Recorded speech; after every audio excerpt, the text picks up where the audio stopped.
All of this reinforces why the founders believed that a proper civic education of the American people was so critical. Chris Burkett. Does the United States today resemble the nation envisioned by the American founders? Have we lived up to the political and constitutional principles they believed are so important for maintaining a free society and remaining a self-governing people? Have we as a people done a good job of preserving those principles by educating and reminding each generation of their importance? Constituting America's 90-day study on, quote, first principles of the American founding, end quote, should help each of us as citizens think about the first two questions in a more enlightened and informed way, and certainly goes far in ensuring that the third question is answered in the affirmative. In this series of essays written by exceptionally thoughtful thinkers, teachers, and scholars, we can discern how insightful the American founders were in recognizing and articulating the first principles upon which the nation of America was founded.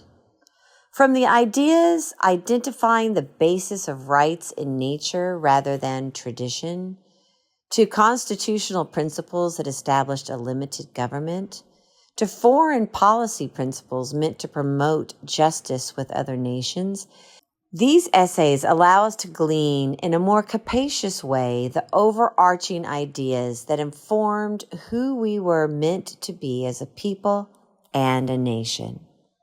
These essays reveal that Americans, and especially the founders, had learned extensively from the careful study of history.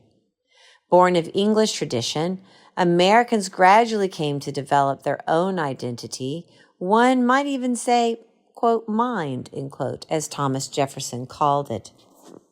Separated from Great Britain and largely left alone for decades, American colonists lived in relative freedom and came to establish local governments and social institutions that complemented their understanding of rights and liberties.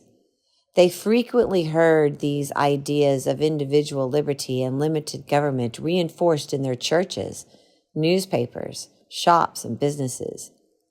The essays of the 90-day study as a whole show the story of how Americans became one people united by common principles. The American Revolution was, in more than one sense, a test of those principles. Should the revolution fail, the principles of liberty and self-government might be lost forever.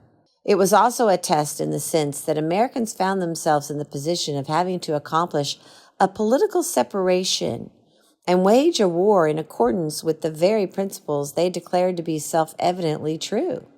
Winning the war and gaining independence seemed to many, including George Washington, nothing short of miraculous. Having accomplished this, Americans next found themselves having to apply the principles of the Declaration of Independence to the creation of a government that would fulfill the demands of justice both at home and toward foreign nations. In other words, Americans had to learn how to act like a nation. And this is when Americans applied and thought even more deeply about the meaning of their founding principles. Domestically, Americans faced the great difficulty of establishing a republic based on consent to replace their traditional form of monarchy that had prevailed throughout most of human history. The challenge facing the framers of the United States Constitution was how to frame a government that was sufficiently powerful to secure the natural rights of American citizens, but that was also sufficiently checked to prevent it from abusing and violating these rights and liberties. Another great challenge was to find constitutional ways of obligating America's government to secure American sovereignty and independence and to respect the independence and sovereignty of other nations. The essays in this 90-day study reveal that, to fulfill these ends, knowledge of fundamental principles proved to be the guiding star for the framers of the Constitution and the standard by which American citizens could judge the justice or injustice of acts of government even after the Constitution had been ratified. In the end, these essays bring to the fore the founders' view that without civic virtue, no government, not even America's own constitutional government, can succeed. Local political participation can never be replaced by national administration without some cost to individual liberty. And despite the best efforts of the framers of the Constitution, civic awareness and engagement is still necessary to check laws and policies that are contrary to the principled purposes of government. All of this reinforces why the founders believed that a proper civic education of the American people was so critical, an education that informs them of both their rights and duties. This 90-day study as a whole aims to fulfill that crucially important purpose of the American founders. This essay was written by Christopher C. Burkett.